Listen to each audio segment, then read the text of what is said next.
Okey, ini semasa saya membimbing mereka berlatih buat slide, ya, berlatih membentang. Okey, kemudian bagaimana saya membuat kajian tindakan dapat idea, isu dia adalah apabila saya terlibat dalam bidang kokurikulum. Ya, dalam bidang kokurikulum, bahas Piala Ketua Menteri, pidato Piala Diraja, bahas ala parlimen, ya. Okey, kemudian saya buat sesi perkongsian bersama guru di seluruh daerah Sarikeh. Yang ini saya buat kajian penyelidikan terus cikgu. Kerana dia dalam kalau kajian tindakan dia lebih bersifat kecil, ya, di sekolah. Kalau kajian penyelidikan dia lebih besar. Yang ini saya buat kajian penyelidikan. Ya. Okey. Okey, kemudian perkongsian inovasi dan teknik mengajar yang berkesan dengan guru-guru sekolah lain pun sama, kita ambil masalah dari sekolah lain, ada tak sama dengan kita masalah itu. Kemudian boleh buat kajian penyelidikan. Ya. Okey, sesi perkongsian bersama murid dan guru secara atas talian. Ini dalam YouTube pun ada. Ya, kalau cikgu tengok ya YouTube saya. Okey, kemudian sumbangan sebagai penceramah. Yang sini satu, saya banyak dapat dapat idea ya untuk membuat tajuk kajian saya apabila saya pergi ke sekolah-sekolah lain untuk menyampaikan ceramah. Ya, ini antara sekolah-sekolah sebahagian sajalah yang saya tunjukkan. Okey, yang ini kalau cikgu tengok ini saya pergi ke sekolah antarabangsa di Kuching. Sebuah sekolah antarabangsa ni sekolah swasta lah. Dan saya dapat tengok apa masalah mereka, bandingkan dengan masalah kita di sekolah kerajaan lah. Ya. Okey. Okey, kemudian semasa saya menjalankan aktiviti, semasa sesi bengkel dan ceramah, di sini juga banyak isu yang boleh ditimbulkan untuk buat kajian. Okey. Ya, sesi soal jawab ini sebenarnya memang sangat banyak idea cikgu. Sampai kadang-kadang tak tahu nak tumpukan yang mana. Ya. Okey. Satu dengan tak dapat meraihkan bersama mereka. Okey, ini penglibatan sehingga ke peringkat kebangsaan. Saya pertaruhkan teknik dampa dalam menguasai peribahasa. Terlibat dalam pameran. Ini antara inovasi yang saya buatlah. Kemudian saya jadikan dia sebagai kajian tindakan. Kemudian saya juga menulis ya buku rujukan dan juga modul serta menghimpunkan semua kajian tindakan dan kajian penyelidikan yang telah saya lakukan. Okey, ini antara buku, antaralah yang beberapa buah buku yang saya tulis. Okey, itu satu ya. Kemudian untuk membuat kajian tindakan dan kajian penyelidikan ya, bila kita dah biasa membuat kajian-kajian ini, kajian tindakan atau kajian penyelidikan, secara tidak langsung ya, secara automatik kita akan terpanggil untuk menambahkan kepakaran kita dalam semua bidang. Dalam semua bidang ini memang secara automatik. Kalau kita sudah mencintai kajian tindakan, kalau kita sudah mencintai kajian penyelidikan, secara tidak langsung memang kita akan menambahkan kepakaran kita. Okey, saya sepatutnya 2020 saya bulan Mac saya ke Taiwan, bulan Mei saya ke Jepun ya sepatutnya, tetapi disebabkan pandemik ya saya tak dapat pergi ya, JPN tak luluskan masa itu walaupun COVID tak banyaklah sebagaimana sekarang ya. Oleh sebab itu saya tahu saya akan pergi selepas ini dan saya berharap saya dapat pergi ke Jepun selepas ini. Jadi saya sentiasa mengikuti apa sahaja yang berkaitan dengan pendidikan negara Jepun ya, dan saya pernah mengikuti kursus tentang keberkesanan pendidikan negara Jepun dan saya boleh bandingkan dan membuat satu kajian ya. Okey. Ini semasa saya menjalani kursus secara maya lah ya. Okey, kemudian untuk menjadikan kita mahir juga ya menyertai bual bicara bersama tokoh bahasa tempatan dan antarabangsa. Sepatutnya saya ke Jepun dan bertemu dengan Dr. Kyoko Funanda, ini seorang tokoh bahasa. Saya rasa Cikgu BM memang kenal lah ya. Okey, mengikuti Jerayawara bersama tokoh bahasa ya. Kemudian saya juga terlibat dalam seminar antarabangsa manuskrip alam Melayu bersama Dr. Suryani dari Leiden University ya. Okey, kemudian penglibatan dalam sesi pembangunan PDPC ya. Ini kalau saya rasa cikgu semua kenal, satu Malaysia kenal Cikgu Nur Haimi, betul? panelis top 50 anugerah guru berprestij. Yang baru-baru ini mendapat anugerah Mahachakri dari Thailand. Ya. Okey, ini saya ketika buat bicara bersama beliau. Okey, dan ini adalah anugerah simposium dan penyelidikan dan inovasi yang saya dapat hasil daripada kajian yang telah dilakukan. Dan ini kemuncaknya, ya. Ini kemuncaknya. Daripada yang slide yang keempat tadi sehingga slide yang sekarang ini, ya, apa yang saya nak rumuskan bahawa semua aktiviti program, ya, apa yang kita lalui itu kita satukan, ya, kita jadikan dia satu kajian tindakan. Lepas kajian tindakan kita boleh buat kajian penyelidikan dan kita boleh bentangkan di luar negara, ya. Okey, dulu saya tidak pernah bayang pun saya akan membentangkan di peringkat antarabangsa. Tetapi apabila satu kajian saya menarik perhatian seorang juri, ya, saya buat masa itu kajian tentang masalah pembelajaran bahasa Melayu dalam kalangan murid bukan Bumiputra di Sarawak, ya, kerana mungkin satu rezeki saya, satu lagi mungkin kerana tak ramai orang buat kajian tajuk itu, maka terpilih untuk bentang di Jerman.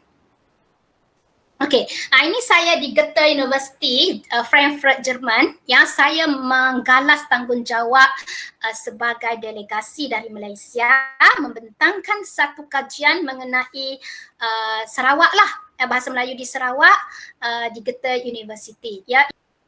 Okey, ini iklan saja ni. Ini perjalanan yang sangat jauh lah.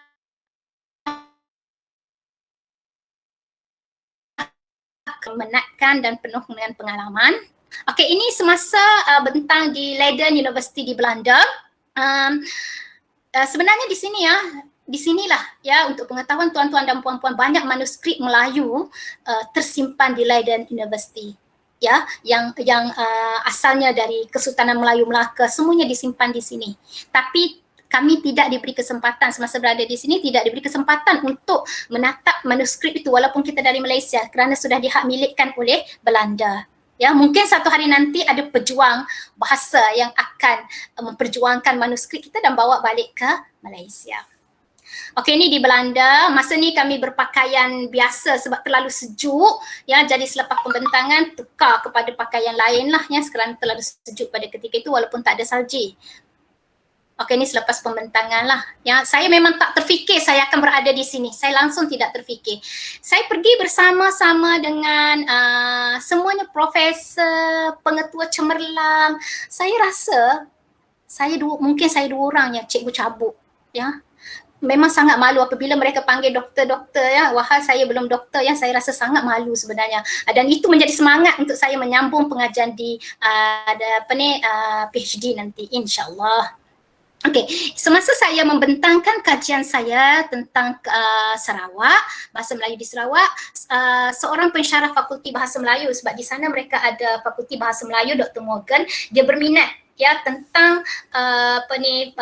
perkembangan bahasa Melayu di Kepulauan Borneo, dan kami telah bersetuju untuk sama-sama membuat satu kajian mengenai bahasa Melayu di Kepulauan Borneo. Dan sepatutnya Dr. Morgan datang ke Malaysia pada Mei 2020, tetapi kerana pandemik terpaksa ditangguhkan sehingga ke hari ini. Tetapi kami masih berhubung lah, ya, sebab kami akan kami akan buat satu kajian, ya, mengenai Kepulauan Borneo. Okey, ini saya semasa membentangkan kajian di Universitas 11 Marit Solo, Yogyakarta. Ya, berdiri di atas stage ini bukan mudah, ya. Membawa nama Malaysia bukan mudah. Ya, pergi kat sana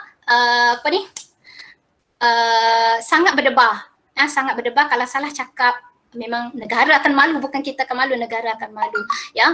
Jadi tapi itu satu kebanggaan bagi saya kerana saya dapat mengharumkan nama Malaysia di persada antarabangsa, membawa nama Malaysia. Ketika di Indonesia, saya 4 orang mewakili Malaysia, termasuk seorang pengetua cemerlang dari SMK Mahbangsa di Kedah, kemudian pensyarah dari UNIMAS, ya, kami 4 orang. Okey, ini saya bersama 3 orang peserta, daripada 3 peserta yang mewakili Malaysia, dan ini adalah antara penerbitan tertinggi kajian penyelidikan saya. Apabila kajian yang saya bentangkan di Jerman, ya, turut diterbitkan dalam International Conference on Sustainable Development 2019 yang berpusat di Boston, Amerika. Syarikat ini rasa pencapaian tertinggi saya di peringkat antarabangsa lah, senang ya. Dan senang nak diterbitkan di Amerika. Dan ini adalah surat, dia ada banyak surat, jadi saya hanya kopi satu sajalah ya untuk bukti. Okey, ini pembentangan salah seorang pakar bahasa dari negara Gajah Putih, Thailand. Ya, dia orang Thailand tapi membuat kajian tentang Indonesia dan berbahasa Melayu. Ya, jadi ini lebih membakar semangat saya untuk terus membuat kajian. Balik dari conference ini, saya balik ke Malaysia, ya saya terus berkobar-kobar, tamaknya saya berkobar-kobar nak buat lagi banyak dan banyak. Ya. Okey, saya bangga ada Malaysia walaupun saya bukan diplomat, atlet ataupun ahli perniagaan, tetapi saya mampu mengibarkan jalur gemilang di bumi Indonesia, Jerman, Belanda. Ya, walaupun saya hanya cikgu biasa sahaja, saya sangat okey. Ya, cabaran buat kami untuk mengkaji hasil penulisan kuno yang berusia ratusan tahun. Saya sebenarnya tak tahu baca ni cikgu. Dan manuskrip dia koyak-koyak macam ini dan saya mungkin rezeki kami bertiga lah buat muka tak malu masa pergi hari itu minta seorang penterjemah kerana orang Jawa biasa pun mereka tak boleh nak baca sebab ini tulisan kuno ya, menterjemahkan isi kandungan manuskrip ini. Dan memang rezeki kami lah, kami dibenarkan masuk ruang tempat penyimpanan manuskrip itu memang berkunci dan menelaah ya beberapa manuskrip yang kami mahulah. Ini manuskrip dia ya, memang sangat lama ya. Kekangan kami memerlukan penterjemah Jawa kuno. Ya, jadi itu satu kekangan lah ya.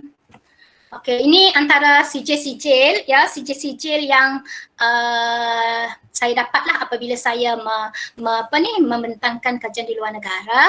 Dan ini adalah antara buku proceeding yang memuatkan kajian saya. Ya, ini di Jerman dan kajian saya ini nombor 014. Jadi untuk menempatkan nama dalam buku proceeding ini bukan sesuatu yang mudah. Ya, rasa sangat bangga ya. Okey, dan buku proceeding ini dilancarkan oleh Pengarah Pendidikan Negeri Sarawak pada tahun 2019. Saya pergi Mac 2019 dan pengarah lancarkan pada Mei 2019. Ini ketika pengarah datanglah untuk menandatangani buku proceeding dan juga buku modul saya. Ini semasa saya menerangkan isi kandungan semualah. Okey, ini antara buku yang saya tulis lah. Ya, okey, daripada tulisan buku ni pun saya boleh buat satu kajian cikgu. Ya, saya boleh buat satu kajian. Ini antara beberapa buah buku tulisan saya lah. Ya, dan telah pun dipasarkan untuk guru dan juga untuk murid lah. Okey. Jadi sebenarnya daripada yang pertama yang saya terangkan sehinggalah sampai slide ni, apa kesimpulan yang boleh kita buat? Ya, sebenarnya idea untuk membuat kajian tindakan dan kajian penyelidikan itu adalah berdasarkan pengalaman seharian kita. Macam yang saya dan Cikgu Norehan cakap, apa yang kita hadapi, apa yang kita buat setiap hari, itu kita boleh buat satu kajian. Tapi ya, memangnya kajian memerlukan komitmen, kerja keras, kesabaran, ketekunan untuk merealisasikannya. Ya, bukan senang tetapi kita belajar. Saya belajar dari bawah cikgu, tak ada sesiapa yang ajar saya sebab masa saya mula-mula terlibat dalam kajian tindakan masih baru di Sarawak pada ketika itu. Saya buat sendiri, ya, kemudian bila dah mahir sikit, ajar orang, ya, kemudian kita pergi ke tangga atas dan seterusnya lah, ya. Okey. Jadi itu beberapa perkara perkongsian saya ya mengenai pembentangan saya sehingga ke luar negara. Ya, harap cikgu tidak bosan mendengarnya, harap cikgu dapat manfaat daripadanya.